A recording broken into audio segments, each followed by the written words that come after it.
ونصلي على رسوله الكريم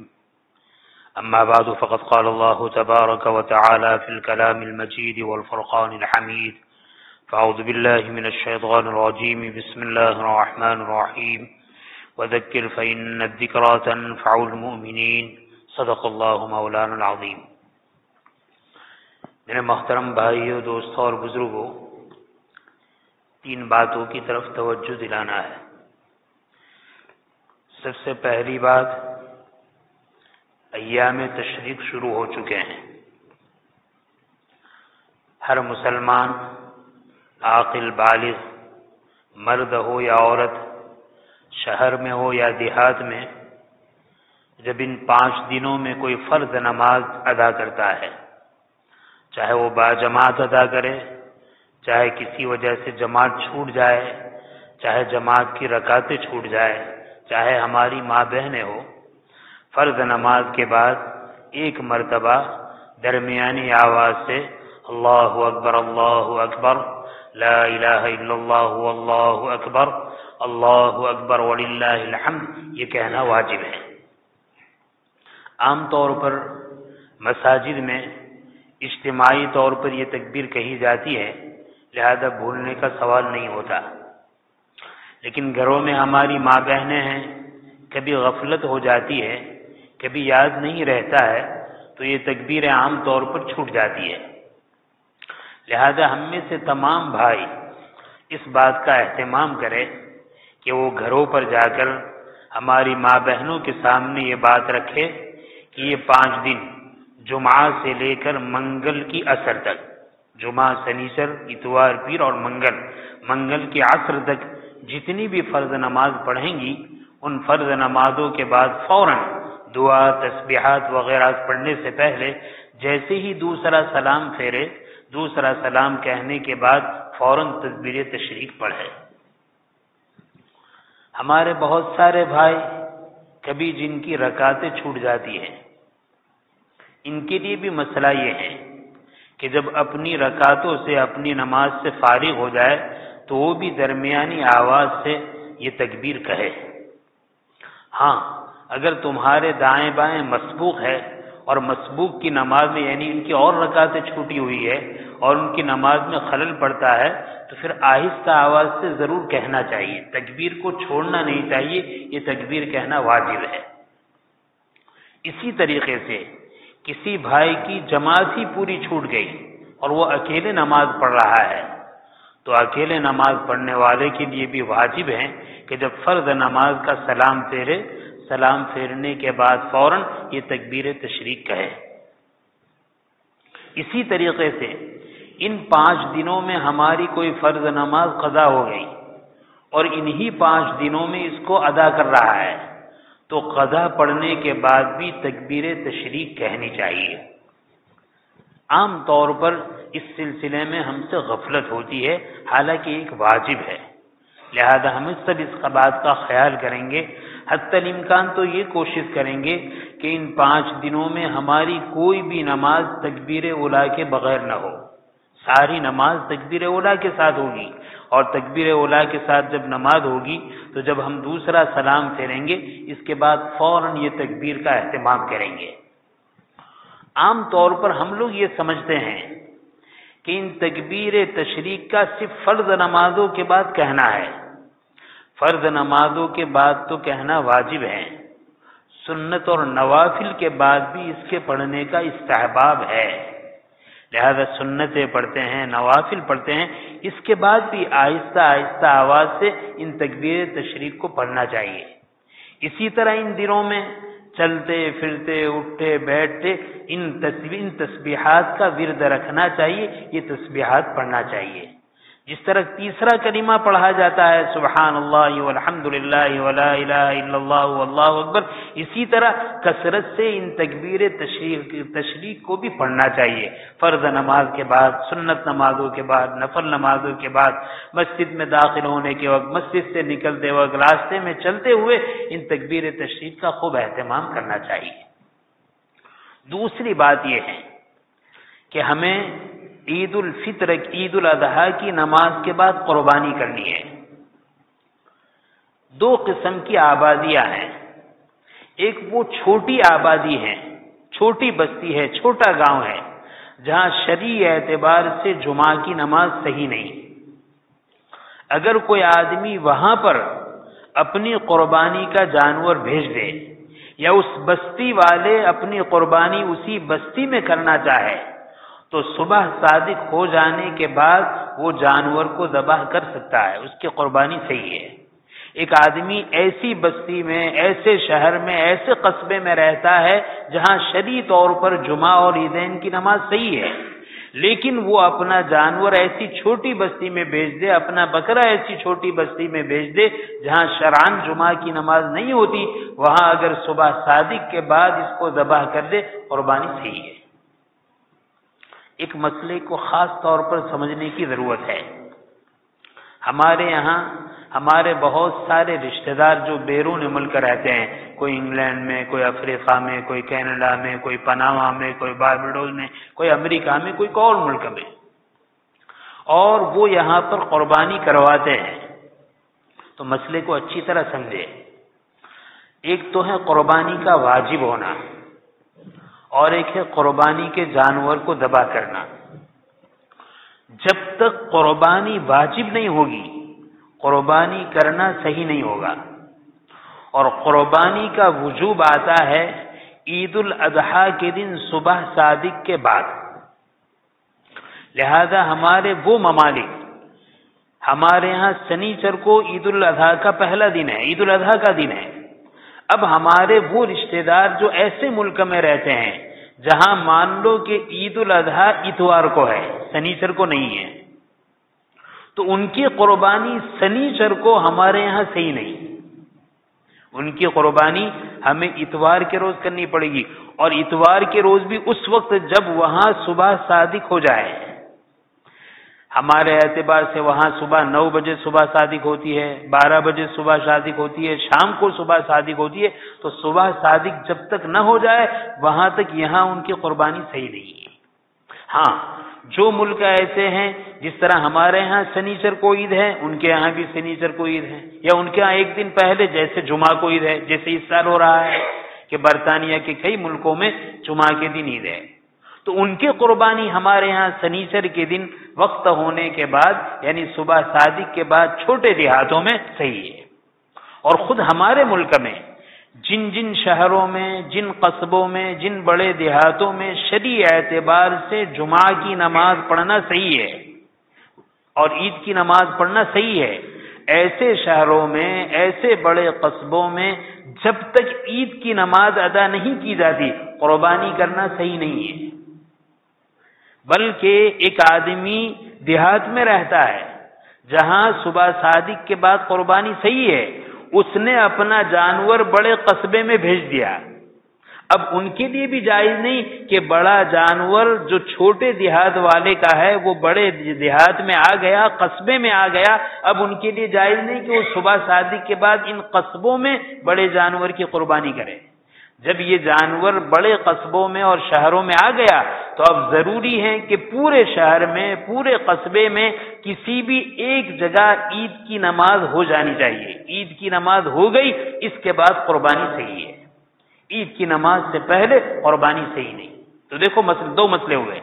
ہم بڑے دیہات میں رہتے ہیں جہاں عید کی نماز ہوتی ہے، اگر ہم نے اپنی قربانی، اپنا جانور ایسے چھوٹے دیہات میں بھیج دیا جہاں شرعاً عید کی نماز جائز نہیں ہے، جمعہ کی نماز صحیح نہیں ہے، وہاں صبح صادق کے بعد اس جانور کی قربانی صحیح ہے۔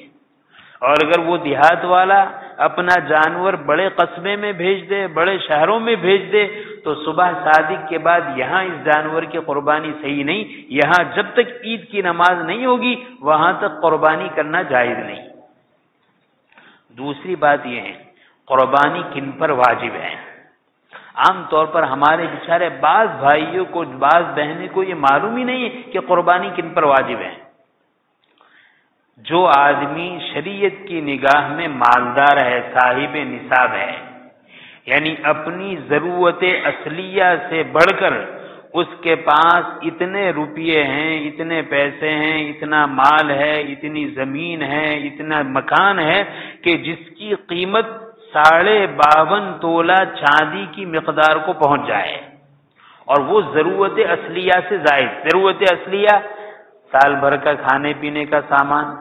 ضرورت کے کپڑے، رہائش کا مکان، یہ ضرورت. ان ضرورت سے ہٹ کر 52.5 تولہ چاندی خرید سکے اتنا پیسہ ہے، اتنا اسی طریقے سے مال تجارت ہے یا گھریلو سامان ہے جو سال بھر کبھی کام میں نہیں آتا، یہ صاحب نصاب ہے. قربانی کے دنوں میں ان پر قربانی واجب ہے. اور دیکھو اچھی طرح یاد رکھو، سونے چاندی میں تو سونا ہو، چاندی ہو، مال تجارت ہو، وہاں زکوٰۃ ہے. صدقۃ الفطر میں اور خاص کر کے قربانی میں مسئلہ یہ ہے، کسی کے پاس سونا بھی نہیں ہے، چاندی بھی نہیں، مال تجارت بھی نہیں، نقد روپیے ہیں، یا پہننے کے کپڑے ضرورت سے زائد بہت زیادہ کپڑے ہیں،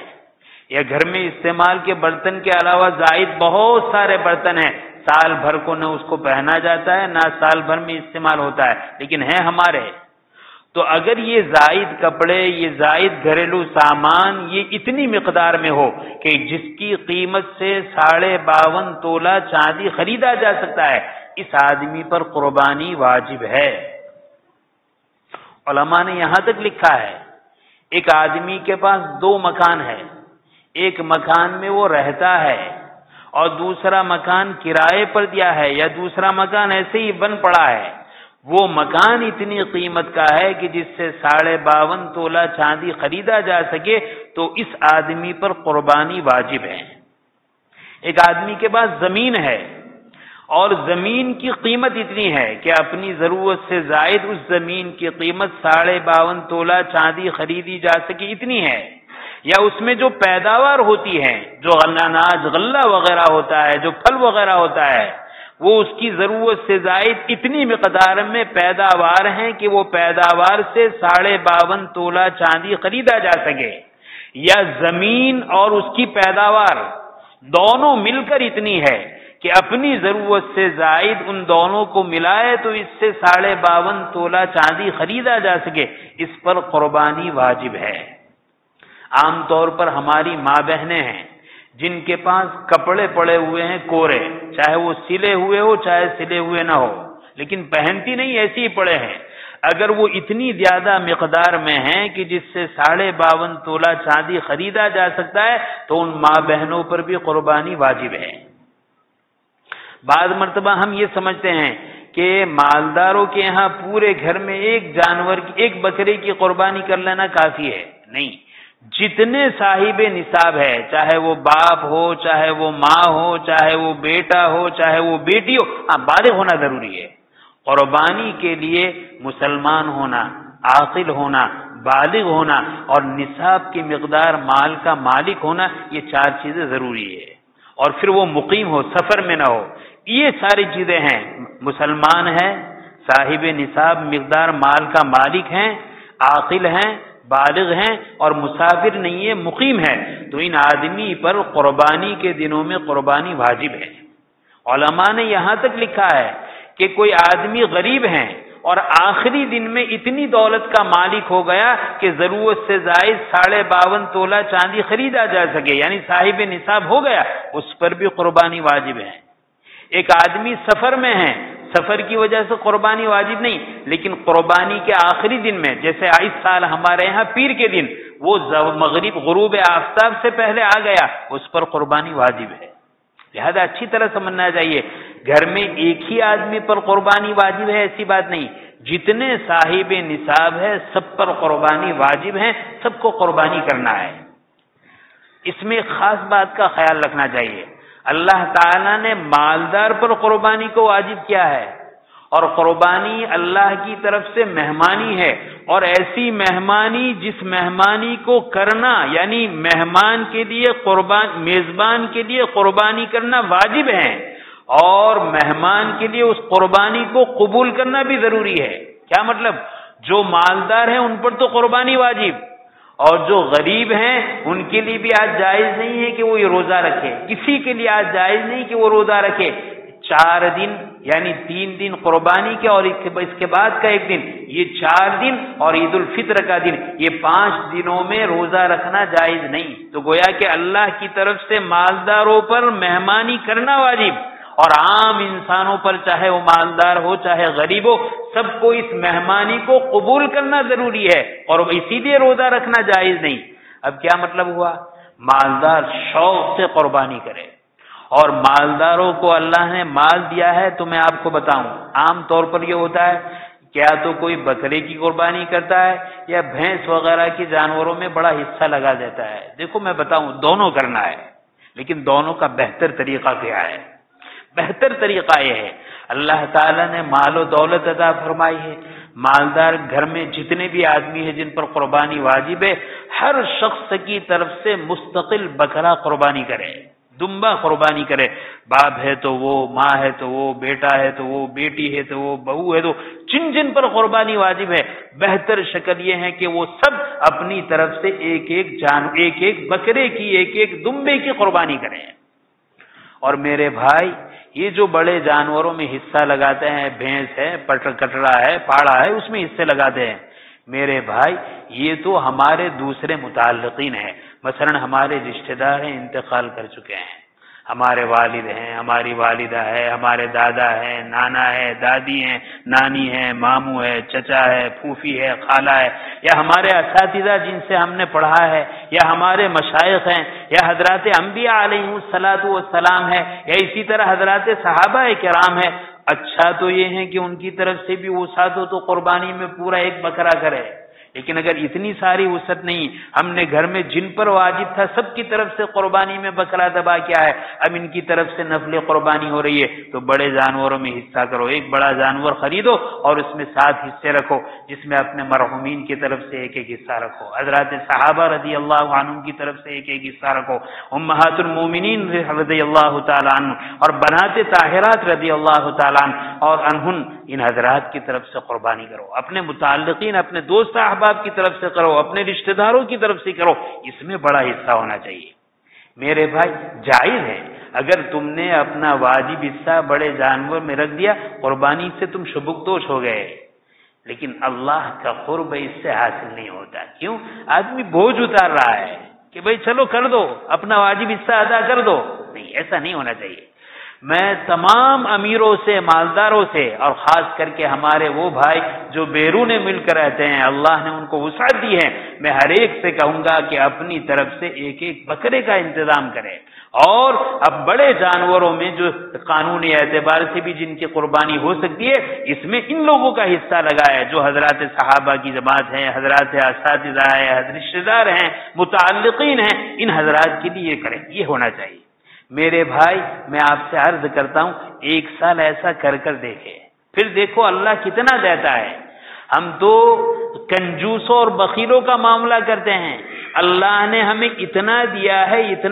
ہے کہ آسانی سے ہر مالدار اپنے ایک ایک آدمی کی طرف سے قربانی میں بکرا ذبح کر سکتا ہے، دمبا ذبح کر سکتا ہے، پھر بھی بوجھ اتارنے کے لیے ہم ایک ایک حصہ لکھوا دیتے ہیں۔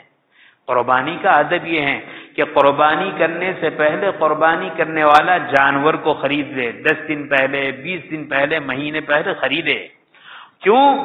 اس جانور کو ذبح کر کے اللہ کا قرب حاصل کرنا ہے، اللہ کی نزدیکی حاصل کرنا ہے، اللہ کے راستے میں مال دے کر اللہ کی محبت حاصل کرنی ہے۔ وہ کب ہوگی؟ آپ نے اس بکرے کو خریدا، آپ اس کی نگرانی کر رہے ہیں، آپ اس کو کھلا رہے ہیں، آپ اس کو پلا رہے ہیں، آپ اس کی گردن پر ہاتھ پھیر رہے ہیں، محبت پیدا ہو گئی۔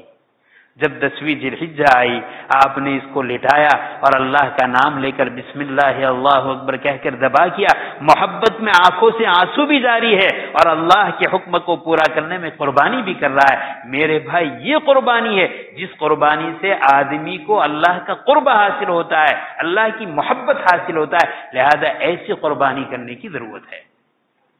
تو بہرحال دوسرا موضوع یہ تھا۔ تیسرا موضوع، کل عید کا دن ہے، عید کے دن کے لیے چند چیزیں مستحب ہیں، اس کی طرف توجہ دلانی ہے۔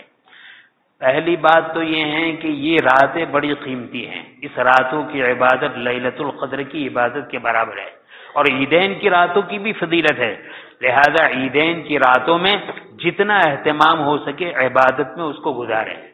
اور اگر آرام ضروری ہے تو کم سے کم تہجد کا اہتمام کر لے، صلاۃ التوبہ کا اہتمام کر لے، صلاۃ الحاجہ کا اہتمام کر لے، اور علی الصباح جلدی اٹھے، یہ مستحب ہے عید کے دن جلدی اٹھے اور اس کے بعد غسل کرے۔ غسل کرنے میں مسواک کا اہتمام کرے، دانتوں کو خوب اچھی طرح صاف کرے، بہترین سے بہترین کپڑے جو اپنے پاس ہے اس کو نئے کپڑے کا تو ثبوت نہیں ہے کہ، لیکن ہمارے پاس جتنے کپڑے ہیں اس میں جو سب سے بہترین کپڑا ہے، اب بہترین کپڑا ہمارے پاس کفنی اور پاجامہ پرانا ہے اور شرٹ اور پینٹ نیا ہے، تو بہترین کا یہ مطلب نہیں، بہترین کا مطلب یہ ہے کہ ہم کفنی پاجاموں کا اہتمام کریں، عیدین کے موقع پر بہترین جتنا عمدہ ترین لباس ہو اس کو پہنیں گے، بہترین سے بہترین خوشبو ہے اس کو لگائیں گے، اور فجر کی نماز اپنے محلے کی مسجد میں ادا کرنے کے بعد جتنا جلدی ہو سکے عیدگاہ جائیں گے۔ اب بارش کا زمانہ ہے، مسجد میں نماز ہوگی، جتنا جلدی ہو سکے نماز کی ادائیگی کے لیے مسجد میں آ جائے، اگر عیدگاہ میں موقع ہے تو عیدگاہ میں، یعنی جہاں بھی نماز پڑھیں گے جلدی سے جلدی وہاں پہنچنے کا اہتمام کریں۔ اپنے گھر سے نکلے، آج ہم اللہ کے مہمان ہیں، لہذا اللہ کے رزق سے اللہ کی مہمانی کو وصول کریں گے، لہذا مستحب ہے کہ کھانے سے کچھ نہ کھائے، مستحب ہے، بہت تقاضا ہو کوئی کھا لے تو ناجائز نہیں ہے، کھا سکتا ہے، لیکن مستحب ہے، آسانی سے اس مستحب پر عمل کر سکتا ہے تو کچھ نہ کھائے، آج اللہ کی مہمانی سے کھائیں گے، عیدگاہ کی طرف مسجد کی طرف جائے۔ جب راستے میں چلے تو چلتے ہوئے اللہ اکبر لا الہ الا اللہ اللہ اکبر وللہ الحمد آواز سے پڑھتے ہوئے چلے۔ عیدگاہ پہنچے وہاں بھی اس ذکر کو کرتے رہے، کوئی اور ذکر کرتے رہے، تلاوت کرتے رہے، دین کی بات ہو اس کو دھیان سے سنیں، اور اس کے بعد نماز ہو، نماز کو دھیان سے اہتمام سے پڑھے۔ نماز پڑھنے کے بعد جو خطبہ ہوتا ہے اس خطبہ کا پڑھنا تو سنت ہے لیکن اس کا سننا واجب ہے، لہذا اس کو دھیان سے سنیں۔ پھر اس کے بعد فوراً جلدی متوجہ ہو اپنے گھروں کی طرف، اور گھروں پر آ کر جو قربانی کا ہم نے بکرا خریدا ہے، دمبا خریدا ہے، گھیٹا خریدا ہے، جو بھی ہم نے جانور خریدا ہے اس کی ہم قربانی کریں، اور کوشش کریں کہ اس قربانی سے ہم کھائیں۔ یہ مستحبات ہیں، اور خاص طور پر یہ بھی بات ہے کہ دیکھو آج کل ہر ایک کے گھر میں فریج ہے، لیکن یہ مہمانی اللہ کی طرف سے مہمانی ہے۔ بہت سعادت مند بندہ وہ ہیں جو اللہ کی طرف سے نائب بنے، اللہ کی طرف سے خلیفہ بنے، اللہ کی طرف سے اللہ کی مہمانی کے بوجھ کو اپنے سر پر لے، اور اللہ کے ان بندوں کو جو بیچارے قربانی کی سکت نہیں کرتے مہمانی کا حق ادا کرے اور اللہ کے بندوں کو کھلائے۔ اللہ تعالی شانہ ان کہی سنی باتوں پر ہمیں عمل کی توفیق نصیب فرمائے۔ بہت خوشی کی بات ہے، مجمع بڑھ رہا ہے، میں پھر کہوں گا کہ زیادہ سے زیادہ آنے کا اہتمام کرے۔ جی جمعہ عید کے دن انشاءاللہ اللہ تعالیٰ نے جو باتیں کہلوائی حق تعالی شانہ اس پر عمل کی توفیق نصیب فرمائے، سنتوں کا اہتمام کرے، نماز سے پہلے بھی اور نماز کے بعد بھی۔ آمین وآخر الدعوانا۔